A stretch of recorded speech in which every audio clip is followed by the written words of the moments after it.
Okay.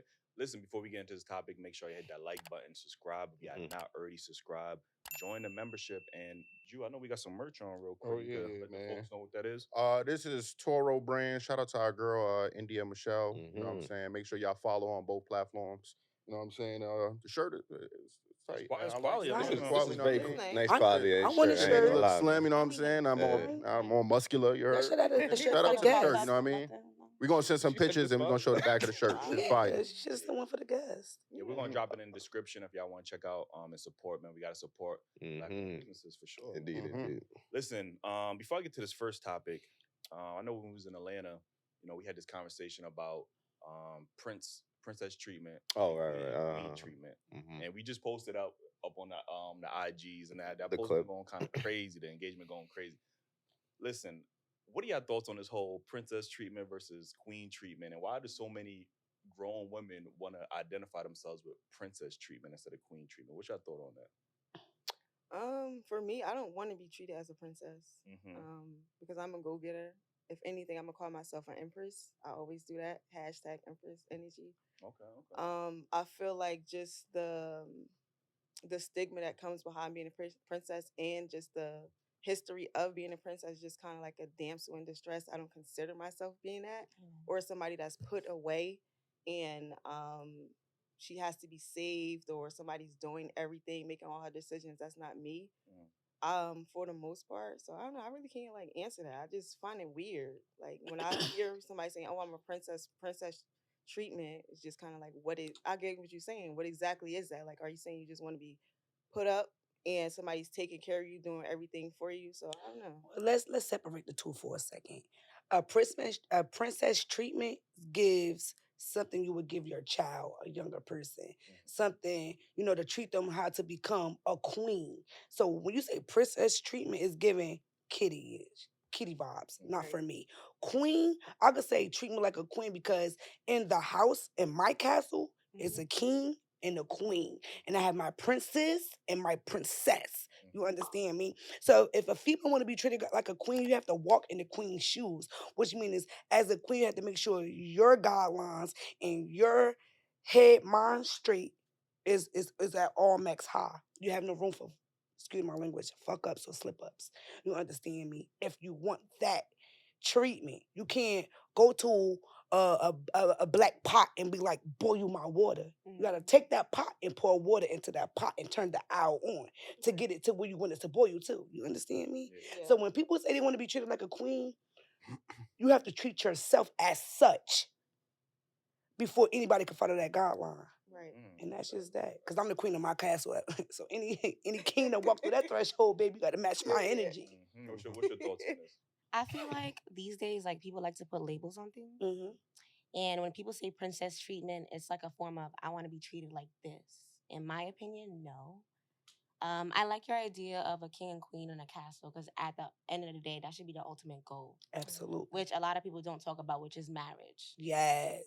So when people talk about the foolishness, like, oh, I want to be passenger princess or like whatever, that's bullshit. You should want Well, your I own like car. to be a passenger You should want princess. your own car at the end of the day. I want my man to drive my car for me. Then I want to be passenger princess. Yeah, that's what That's I like mean. a that's label. what That's yeah. a cute label, but it's like Yeah. if you want a man that has a car just so you can be passenger princess, that's like wrong idea. Oh yeah. that's like the Yeah, same. I know the queen get driven too, right? Yeah, I absolutely. mean, yeah, but like it's all about morals and how it goes. At But that's something that a man should come to me. Like, for example, my man.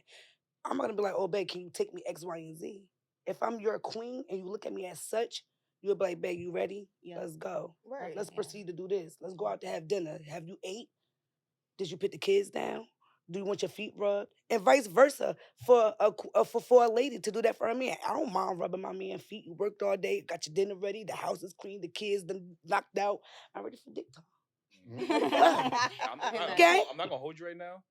I noticed some women in the comments right now typing that you would pick me right now because you saying all the stuff, you saying all the right stuff, but a lot of women don't like to hear that rhetoric for some reason. They look at it like, oh, you a pick me, or you just trying to get chose, or whatever the case is. And what you're saying is you're articulating yourself in a When very you're raised by a man, my dad, Right. my whole outlook on life is different. So I have that aggressiveness because my father raised me. I watched my father God bless his soul. I watched my father done did some slutty, slow down things to good females. That to this day, they done a upgrade from being my stepmom to my aunt. My stepmom from my sister. That's the bond that we got is like everlasting over a bond over beyond my father. You understand me? So watching my father hurt good people that held his family up through thick and thin made me realize what not to go for. Made me realize, like, you know what? For every action is a reaction. Just because a man give you something, they're going to always want something in return if it's not genuine. So why not get up on my own? And just to kind of like piggyback off what she was basically saying, a lot of times women will say that, hey, I want to be, like a princess or treated like a princess or a queen. But I feel like at the same time, if you already carrying yourself like that, a man is gonna see that and you're gonna attract what you are. So a lot of times people might ask for something that they're not necessarily capable of even doing. So they'll ask for, like, for instance, a six-figure man or whatever, but they don't carry themselves how a six-figure man will want his woman to carry herself, right? Or even to do the things that he needs her to do. You get what I'm saying? Can't be living in a project with roaches, but you talk about something, you want a man that live in Perth Amboy with a small mansion. It ain't gonna add up. That's not the case, though. You know what I'm saying? Because it's not about where you're living at. It's about the mentality. That's what I'm talking about. Right. I get what you're saying. I was speaking as far as like figuratively, like for real, like. So with this conversation, y'all, this is the upscale bougie. I'm not for the bougie girls. Right. I'm straight hood. I'm gonna give it to you raw in a cut. No, I'm not bougie. Bougie, in my terminology of bougie, is not a bad thing because in my lifestyle, I'm so hood and thuggish. I want to become into that bougie era. I want to be more humble, it's more calm, more than like an energy. It's both. I feel like some women who say they're bougie, they might still have that, I grew up like this, so I am hood, I am this, But me, I'm not. I haven't been in a fight my whole life. You didn't? No. And you look like you haven't because you're so pretty, girl. Okay. Girl, I got these knees busted. So, I was I had a really great childhood. But you bougie, though. But like you said, your father was XYZ, so was I. But it depends on who you are and how you depend.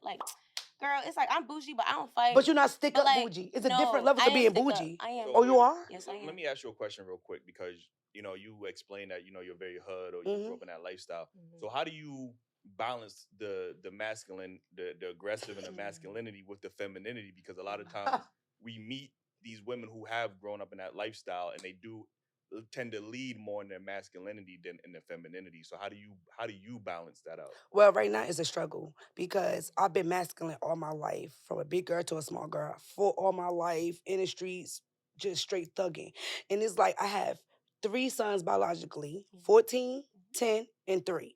And I have a daughter with my ex-wife that's about to be 4, a princess. So now I feel like being that I have a princess in my eyesight, I want to be a better mother figure, show her what not to do. Fighting in the streets that ain't gonna get you nowhere. You understand me? So now I'm battling with my own self in my head, my own conscience. I'm my own biggest critic because I'm so used to and now I'm trying to tone that down to be more humble and not so aggressive. So I got myself around my cousin because to me that's my bougie cousin. She more calm. She is. It is what it is.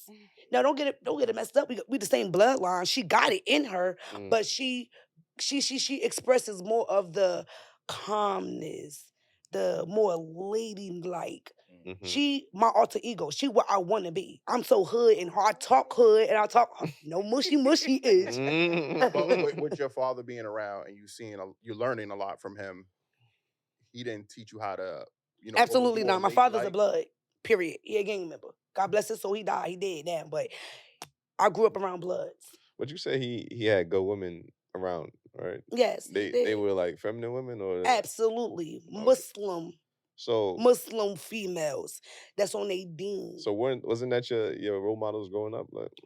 I mean, yeah, I want to because I'm 32 now. Back then, I was still finding myself. And I want to add on to that as well because this is my blood cousin. So back then, honestly, she really wasn't kind of listening to nobody. Mm-mm. You get what I'm saying? If it wasn't Yeah. like her mom, so it's just like, oh, you're just my father's girlfriend. You Oh, get what I'm gotcha. saying? So Right. it's like, I was I'm a not trouble about to. kid. I have a background. My mother was never around. Mm. My father raised me. My mother great. My father blood. My father in and out of jail. My grandmother raised me. You understand me? So I was a trouble kid. I was a hurt kid. So I was a kid looking for love all around places. But damn, how come you got your mother, but my mother don't want me around? I was thinking like that. So I was always fighting. I had my own personal issues that that I no longer let take advantage of my life. I'm sorry that had to be your experience. Have you Right. have you been in therapy though? Absolutely. That's what's up, man. I'd have been in therapy. Mm. I'd have been in a psych ward. I'd have been everywhere. But that's my testimony now because I'm not You said a still. psych ward? Uh-huh. Oh shit. Okay. Cyborg, halfway house, all that. All Like, that. Clink, my clink, God. all that. Okay. But I don't have no record. By the grace of God, I have no record. If you was to Google my name, I have no criminal record. How is that? I don't know how. But I ain't got one. Sound like you got them before they snitch. That part. And when they did Come over snitch, here. and when you snitch, I plead the blood of fifth. What?